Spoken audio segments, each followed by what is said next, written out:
अस्सलाम वालेकुम एवरीवन। इस वक्त हम पढ़ रहे हैं बीकॉम पार्ट 1 स्टैटिस्टिक्स और एक सवाल मुझे भेजा गया कि सर ये वाला सवाल सॉल्व करवाती हैं, तो बात जो है हम वहीं से शुरू करते हैं और मुझे वो भेजा गया है कि मैं निकालूँ ये रहा। अच्छा, तो ये है क्वेश्चन नंबर 4 भी। कौन सी ईयर का है बेटा? कोई जिसने भेजा था वो बता दे मुझे, क्योंकि मेरे पास सेव नहीं है आपका नंबर, नाम नहीं पता मुझे आपका। लेकिन सवाल ये 4B है ना, पता नहीं कौन सी ईयर का है। चैट में देखते हैं कौन सी ईयर का है ये।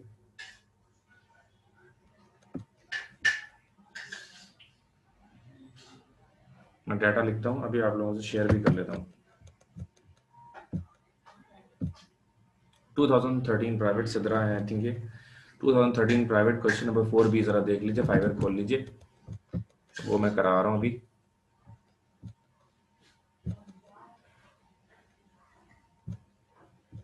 ठीक है, 2013 private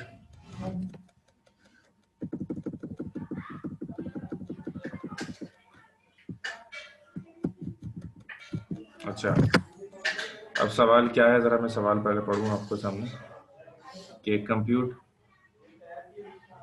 coefficient of variation.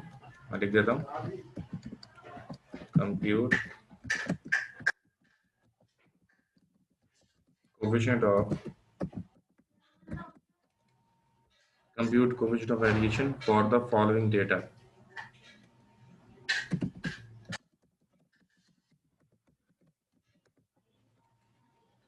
For the following data with n equals to 4। ठीक है जी, इसके अलावा क्या है, 8 फीट,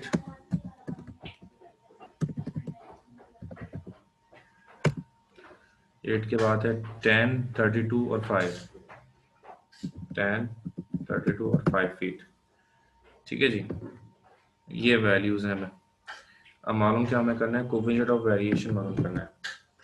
कोएफिशिएंट ऑफ वेरिएशन जो है उसका फार्मूला आप लोगों को याद होना चाहिए। इसका फार्मूला था CV equals to S divided by X bar.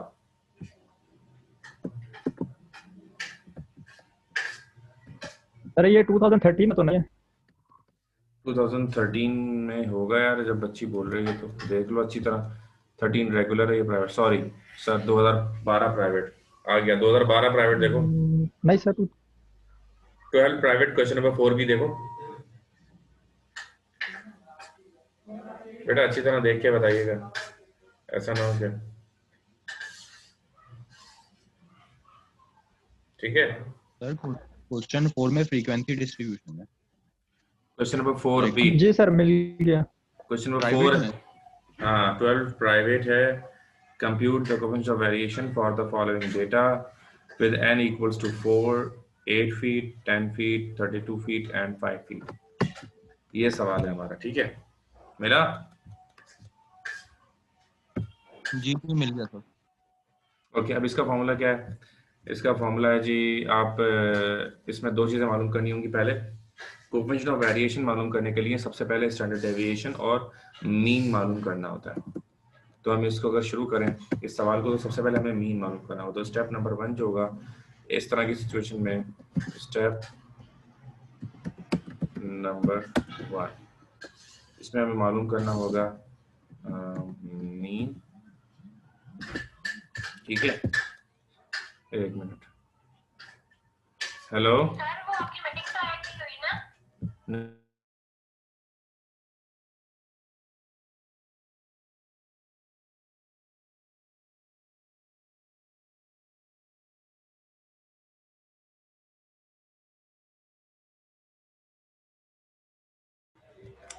Recording हो रही है, ठीक है ओके। सो तो मैं क्या कह रहा था, compute coefficient of variation of the following data. अब इसमें क्या है, हमें 4 वैल्यूज गिवन है टॉप पर, ये 4 वैल्यूज। अब देखिए 8 फीट है और n हमें पहले ही बताया हुआ है। 4n हमें बताया हो या ना बताया हो, हमें 4 वैल्यूज वैसी नजर आ रही हैं, 8, 10, 32 और 5। इससे साफ जाहिर है कि n की वैल्यू क्या है जी, वो तो 4 ही है। अच्छा, अब मीन मालूम करना है। मीन का फॉर्मूला क्या होता है? मीन का फॉर्मूला होता है mean equals to sum of x divided by n, sum of x divided by n। अब सम ऑफ x क्या हमारे पास, सम ऑफ x है हमारे पास, इन चारों को अगर हम जमा कर लें 55, ठीक है जी, 55 डिवाइडेड बाय 4 हो जाएगा, तो ये आ गई हमारी मीन की वैल्यू 13.75, ठीक है ना। तो हमने जो x बार लिखा हुआ है ना यहाँ पर, ये x बार, इसको ब्रैकेट में मैं मीन भी लिख दूं ताकि आपको कंफ्यूजन ना हो, ठीक है जी। ये मीन हो गया 13.75 मीन की वैल्यू। अब हम मालूम करेंगे स्टैंडर्ड डेविएशन। स्टेप नंबर 2 में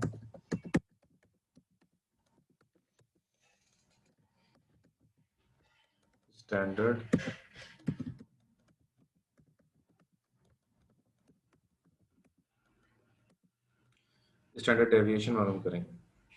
स्टैंडर्ड डेविएशन का फॉर्मूला क्या होता है? स्टैंडर्ड डेविएशन का फॉर्मूला थोड़ा बड़ा होता है, बारह लिखते हैं, sum of x square divided by n,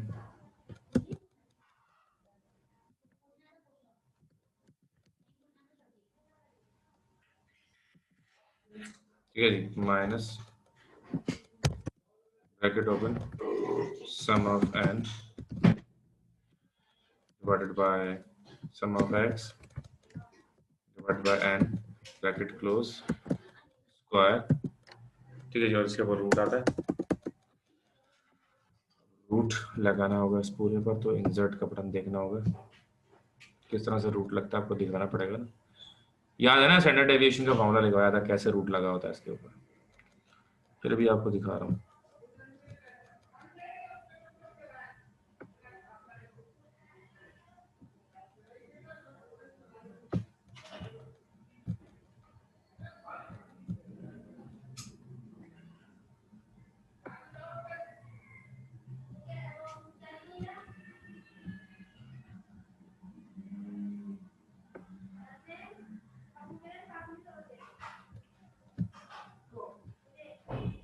ठीक है भाई, अब नजर आया ये रूट, अब इस पूरी वैल्यू पे क्या लगा हुआ है जी, रूट लगा हुआ है।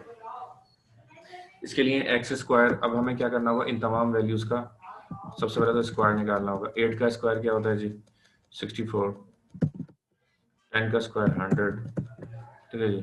32 का स्क्वायर क्या होता है, 32 का स्क्वायर होता है 1024, 5 का स्क्वायर 25, ठीक है जी। अब इनका टोटल करेंगे 1213। 1213, बिल्कुल 1213 आ गया, सही है जी। अब हम ये वैल्यूज इसमें पुट करेंगे, इक्वल के नीचे हमने इक्वल लिखा, और इक्वल लिखने के बाद sum of x square upon n, sum of x square हमारे पास आ गया 1213 डिवाइड बाय एन की वैल्यू 4 ही है, ठीक है जी, माइनस अल्लाह भला करे sum of x upon n, bracket open करेंगे 13.75 जो हमने मीन के लिए मालूम की थी, इसके ऊपर स्क्वायर लगेगा, ठीक है जी। अब इसके ऊपर रूट लगाएंगे दोबारा से। अब रूट दोबारा से लगाने के लिए शिफ्ट दबाकर पहले इसको हम राइट क्लिक करके ग्रुप कर लेंगे ताकि इसको एक ही बार में कॉपी पेस्ट कर सकें। ग्रुप का बटन होगा इसमें, ये रहा ग्रुप, और ये ग्रुप हो गया, ठीक है जी। अब इसको सी और वी दबाया और ये आ गया। थोड़ा सा एक्सेल फ्री में सिखा रहा हूँ आपको, इसकी कोई फीस नहीं है, ठीक है।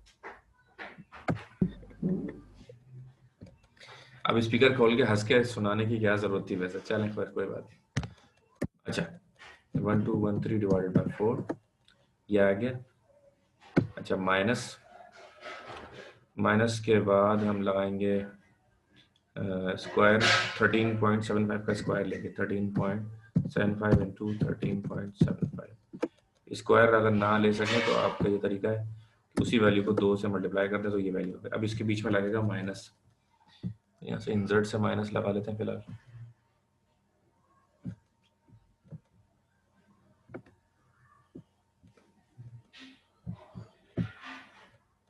ठीक है भाई।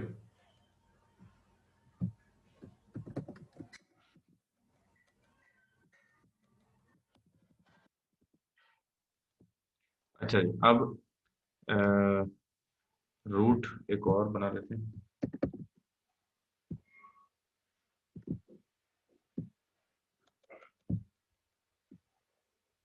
Equal to 303.25 minus 189.063। ठीक है जी, ये आ गई वैल्यू। अब इसका रूट लेना होगा, रूट तरह लेकर चैट में बता दें मुझे इसका आंसर। ठीक है जी, तो ये स्टैंडर्ड डेविएशन आ जाएगा, रूट लेकर चैट में लिख दें जल्दी से। तो स्टैंडर्ड 10.69। 10.69 आ गया। एतराज हो तो पहले ही बता दें। तो स्टैंडर्ड डेविएशन भी आ गया 10.69। ठीक है जी, अब स्टेप नंबर 2 भी कंप्लीट हो गया हमारा। स्टेप नंबर 1 में मीन मालूम करना था, स्टेप नंबर 2 में स्टैंडर्ड डेविएशन मालूम करना था।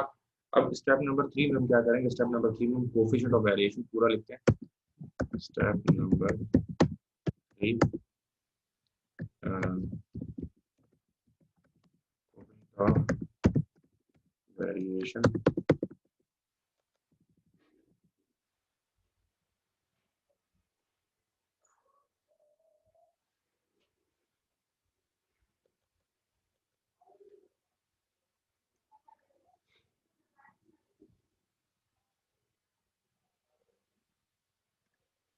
so CV equals to S upon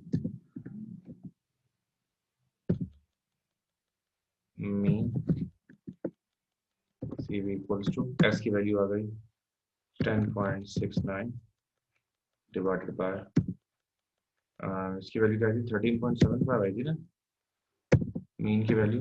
ठीक है, ये आ गया। अगले स्टेप में इसको सॉल्व कर लेते हैं। 0.69 डिवाइडेड बाय 13.75। सर इसको 100 से मल्टीप्लाई नहीं करेंगे? बिल्कुल करेंगे। 0.77 देखें, जरूरी नहीं है 100 से मल्टीप्लाई करना, यहीं पर छोड़ सकते हैं। अगर कोएफिशिएंट ऑफ वेरिएशन को परसेंटेज में दिखाना हो then it should be multiplied by 100। तो अगर हम इसको मल्टीप्लाई कर देते हैं 0.77745 इंटू 100, तो परसेंटेज में जो आंसर आएगा वो 77.745। This is the answer of coefficient of variation. ठीक है, तो ये सवाल था सदरा आपका, जो आपने मुझे भेजा वो मैंने आज आपको सॉल्व करा दिया, और ये आसान था बार। ठीक है, जो कोई ऐसी घबराने की देखें कोई बात ही नहीं इसके अंदर। Now we are going to start. अच्छा, रिग्रेशन को कोएफिशिएंट ऑफ कोरिलेशन वगैरह जो है उसका भी एक सवाल हम कर लेंगे। फिलहाल हम कोऑर्डिनेट ज्योमेट्री स्टार्ट कर देते हैं मेरे ख्याल से। अच्छा, कोएफिशिएंट आपको ऐसे सवाल निकाल के मुझे, जिसमें आपने ये सवाल दिया बेटा स्टेप हम दिखा दें, ओके दिखा देते हैं जी। तो 2012 प्राइवेट का हम क्वेश्चन नंबर 4 भी हमने किया है, ये मुझे व्हाट्सएप भेजा गया। अगर आपको भी कोई सवाल है स्पेशली क्लास से थोड़ा सा पहले अगर आप भेजेंगे तो वो मैं ज़रूर आपकी क्लास में सॉल्व करवा दूंगा। ये सवाल था, यहाँ से शुरू हुआ था 2012 प्राइवेट क्वेश्चन नंबर 4B। सही है जी, तो यहाँ से आप देख लें इसको, ये आ गया कंप्यूट, ये वैल्यूज दी हुई थी, ये टोटल है। टोटल इस तरह से शो नहीं होता, इसको मैं बता दूं आपको किस तरह से आपने करना है। इसके लिए हमें इसमें रॉ बढ़ानी होगी, ठीक है ना।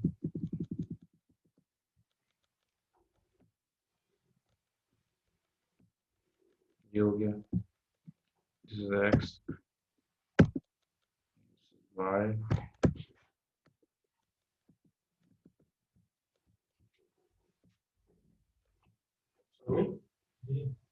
अच्छा ठीक है। अच्छा, इसके बाद इसको बोल्ड करेंगे, इसमें बेहतर ये है कि ये भी लगाते हैं जो कि टोटल का मार्क होता है। ये डबल लाइन लगती है, जब टोटल करें तो उसको थोड़ा हाईलाइट करना होता है और टोटल को मार्क करना होता है डबल लाइन के जरिए उसके नीचे। इस डबल लाइन का मतलब ये होता है कि ये हमने टोटल किया। ठीक है जी, ये बड़ा इंपॉर्टेंट होता है। स्टेप नंबर 1, स्टेप नंबर 1 है मीन। ठीक है जी, स्टेप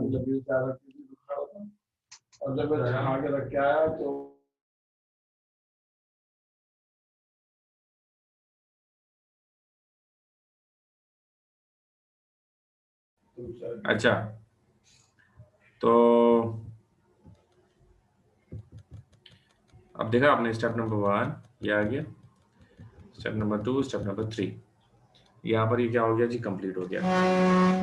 अब हमें क्या करना है, अब हमें आगे बढ़ना है और now we will start section A. Heading डालिएगा कोऑर्डिनेट ज्योमेट्री की।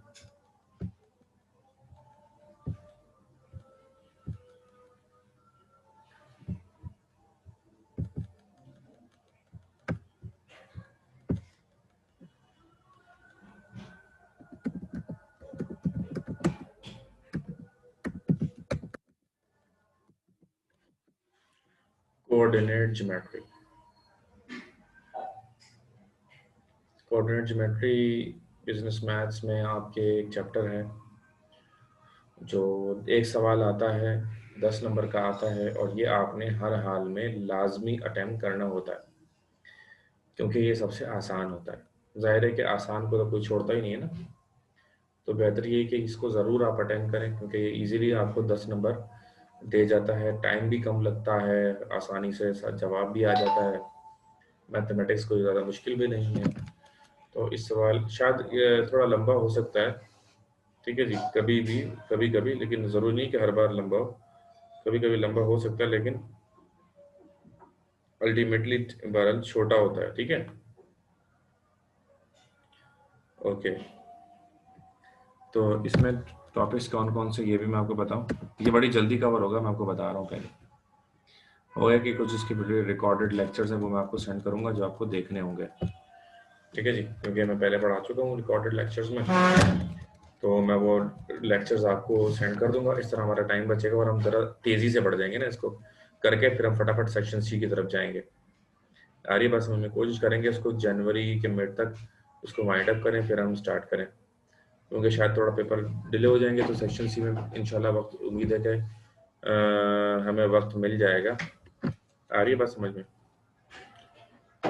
क्योंकि आप हमारा सेशन जो जनवरी में शुरू होना चाहिए, आप लोग आए भी बहुत लेट थे, लेकिन अल्लाह खैर करेगा। खैर, अब सुने इसमें टॉपिक्स क्या क्या। नंबर 1 स्लोप, नंबर 2, अच्छा मेरा एक चैनल है ना यूट्यूब पर, कराची एजुकेशन फोरम के नाम से, वहाँ जाकर आप वीडियोस देखेंगे, अपने तौर पर भी देखिएगा, वैसे तो मैं सेंड करूँगा आपको। स्लोप, स्लोप क्या, डिस्टेंस, माइक बंद कर लें अपना, मज़ाहिर आपका माइक ऑन है, पक्के बंद कर दिए मैंने माइकों के माइक। अच्छा, स्लोप, सबसे पहले स्लोप पढ़ेंगे, फिर हम डिस्टेंस पढ़ेंगे। डिस्टेंस के बाद number 3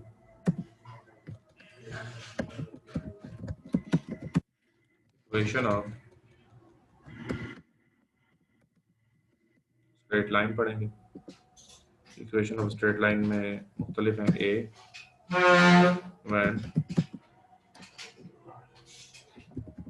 slope and y intercept are given, and दूसरा है when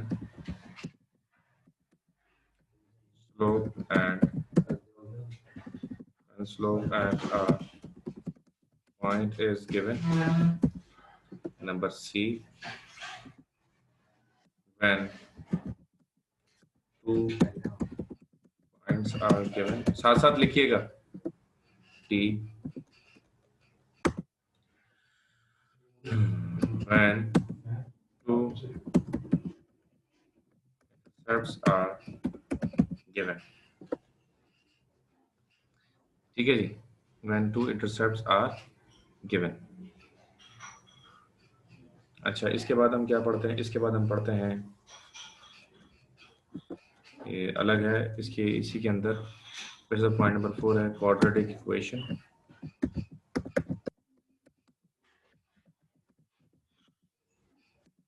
क्वाड्रेटिक इक्वेशन है, इसके अंदर क्या क्या पढ़ते हैं हम, ए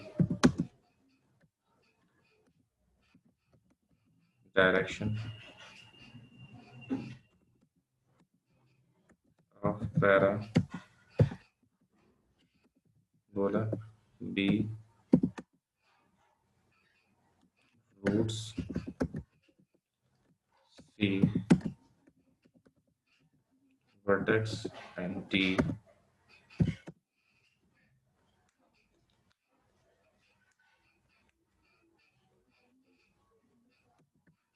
sketch the parabola. This is all about the syllabus of this first chapter. इन्हीं में से आपका 10 नंबर का एक सवाल बनता है हर साल सेक्शन ए के अंदर, ठीक है जी। अच्छा, कल आपकी क्लास इंशाल्लाह 6:15 शुरू होगी। कल मतलब नेक्स्ट वीक आपकी 6:15 से 7:30 क्लास होगी। समझ में आ रही है आपकी बात? असल में वो एक और क्लास के साथ आपको मर्ज कर दूंगा 6:15 वहाँ पर भी यही टॉपिक चल रहा है। अगर मैं भूल भी जाऊँ तो आपने ये बात याद रखनी है जितने भी इस वक्त टाइम यहाँ पर मौजूद है। और हो सकता है कि फिजिकल क्लास में भी आपको बुला लिया जाए, अगले हफ्ते मैं बात करूंगा उनसे। जुमे का मेरा इरादा है और वहाँ आकर क्लास लेने का, ठीक है ना? तो हम देखते हैं, कोशिश करेंगे बहरहाल अपने तौर पर, ठीक है। जिनकी तबीयत सही हो वो ज़रूर आए।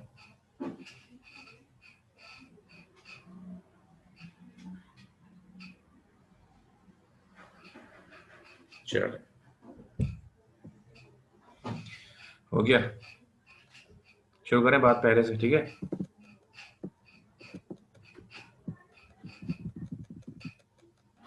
हेडिंग डालते हैं जी, स्लोप। पहले तो बताता हूँ आपको स्लोप होता है क्या है। ऐसा पता ही होगा आपको, बचपन में आपने स्लाइडिंग की होगी ना, हर बच्चा करता है। इंसर्ट शेप,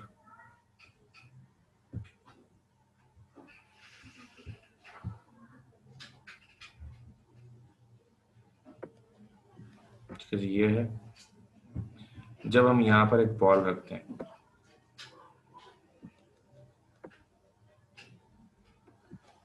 क्या ये यहाँ पर टिकी रहेगी बॉल? डेफिनेटली नहीं टिकी रहेगी। देयर इज अ फोर्स जो उसको नीचे की तरफ धकेल देगी, तो ये स्लोप है।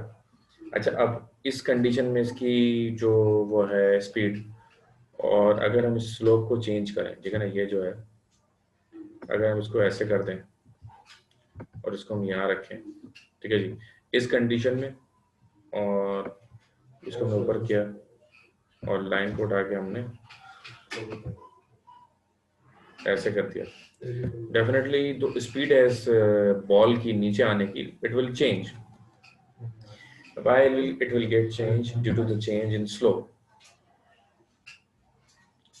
ठीक है। नहीं, ऑनलाइन जब फिजिकल होगी तो ऑनलाइन थोड़ी होगी।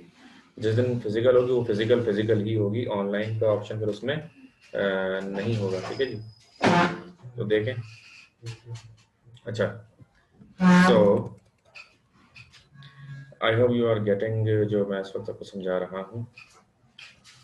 तो डियर स्टूडेंट, स्लोप की हमने बात की। स्लोप आई होप समझ में आ गया होगा कि एक्चुअली स्लोप क्या होता है। अब स्लोप का एक फार्मूला है कि अगर हमें कुछ पॉइंट्स गिवन हो, इस स्ट्रेट लाइन के पॉइंट्स गिवन हो, भाई यहाँ ये इधर का कोई पॉइंट गिवन है और इधर का भी कोई पॉइंट गिवन है और एक स्ट्रेट लाइन बन रही है, तो उसका स्लोप है क्या, अगर हमें वो पता करना हो तो उसके लिए बेसिकली एक फार्मूला है, वो हम लिखते हैं। स्लोप को डिनोट किससे करते हैं हमारी मैथमेटिक्स के अंदर, ये भी बताते हैं आपको। थोड़ा हेडिंग को बड़ा करते हैं, ठीक है। It is denoted by M, small M, M equals to y2 minus y1 divided by x2 minus x1। ये इसका फॉर्मूला है, y2 minus y1 divided by x2 minus x1, ये इसका फॉर्मूला, ठीक है। अब एक सवाल लेते हैं, find the slope of a straight line passes through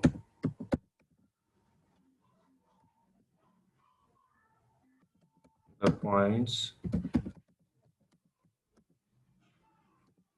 9, 11 and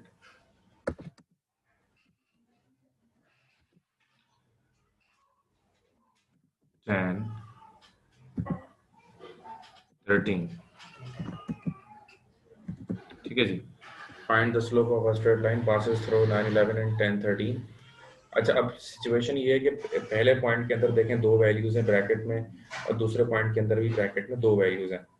तो पहले पॉइंट में जो 2 वैल्यूज होती हैं वो पहली x1 होती है, दूसरी y1 होती है। पहले पॉइंट में जो 2 वैल्यूज होती हैं, पहली x1 होती है, दूसरी y1 होती है। इसी तरह जो दूसरा पॉइंट है उसके अंदर जो पहली वैल्यू होती है वो x2 और दूसरी y2। अभी आपको क्लियर हो जाएगा, क्योंकि इसको हम जब करेंगे सवाल तो बेटा सबसे पहले हम बनाएंगे डेटा। x1 बराबर है 9, y1 बराबर है 11, x2 बराबर है 10, y2 बराबर है 13। सही है जी। तो पहले पॉइंट में 2 वैल्यूज, पहली x1 दूसरी y1, दूसरे पॉइंट में 2 वैल्यूज, पहली x2 दूसरी y2। अब फॉर्मूला कितना आसान है, ये 5 नंबर का आ चुका है, 5 नंबर का। क्या y2 की वैल्यू क्या है जी? y2 की वैल्यू 13 है। y1 की वैल्यू क्या है जी? 11 है। बस सिर्फ वैल्यूज तो पुट करनी है। अब देखें, मैं पुट करता हूँ। m इक्वल्स टू y2 की वैल्यू क्या है? 13 माइनस 11 डिवाइडेड बाय x2 क्या है? 10 माइनस 9। वाह भाई वाह। तो m किसके बराबर हो गया? 13 माइनस 11 हो गया जी 2, और डिवाइड बाय 10 माइनस 1 क्या हो गया? 1। 2/1, 2/1 जो है अगर इसको मजीद सिंप्लीफाई करें तो वो क्या कहलाएगा? 2 कहलाएगा। This is the answer. ठीक है जी। स्लोप की वैल्यू क्या आ गई जी? 2 आ गई। अब बताएं, समझ में आ गया तो यस सर, ओके सर, जो मर्जी करें, कुछ ना कुछ लिखते हैं चैट में ताकि मुझे पता चल जाए। इंशाल्लाह फ्राइडे को कोशिश कर रहे हैं फिजिकल एक बुलाने की। रजिस्टर लेकर आएंगे आप, और बैग वगैरह नहीं लेकर आएगा, रजिस्टर वगैरह वाले से ले आइएगा। ठीक है जी, मैं बात करूंगा और आप लोगों को बुलाऊंगा। आज ही बात करता हूँ, बल्कि अभी मैसेज कर देता हूँ ना आप ही के हाथ से। अस्सलाम वालेकुम मिस, मैं ये चाह रहा हूँ कि फ्राइडे को मैं इनकी फिजिकल बुला के क्लास लूँ। प्लीज़ आप देख लें, अगर पॉसिबल है तो मुझे बता दें। ठीक है जी, मैंने मैसेज कर दिया है ताकि कंफर्म भी हो जाएगा।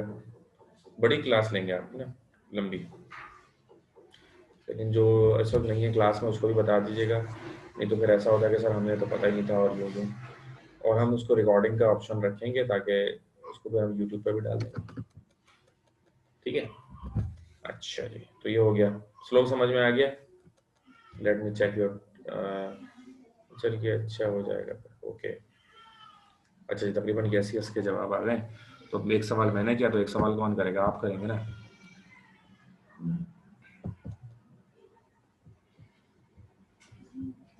ये सवाल लिख लें, business mathematics bye Shahid Jamal आपके पास होनी चाहिए। इसका रिप्लाई आ गया, अभी देखूंगा, फिर आप लोगों को सवाल लिखवा दूं। Find the equation of straight line passes through, find the equation of straight line, equation की जगह स्लोप आएगा। दोबारा बंद कर। find the slope of a straight line passes through points 11, 13 and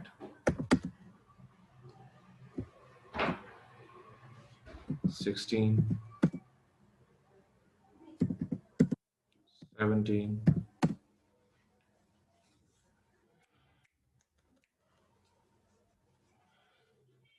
16। ठीक है जी, ये सवाल है, प्लीज नोट इट, और इसका आप स्लोप मालूम करें। ठीक है जी। कौन सी क्लास की आप बात कर रहे हैं? फर्स्ट ईयर या सेकंड? सेकंड ईयर की क्लास स्टार्ट करवा दूं आपकी, या 7:30 बजे स्टार्ट करेंगे आप?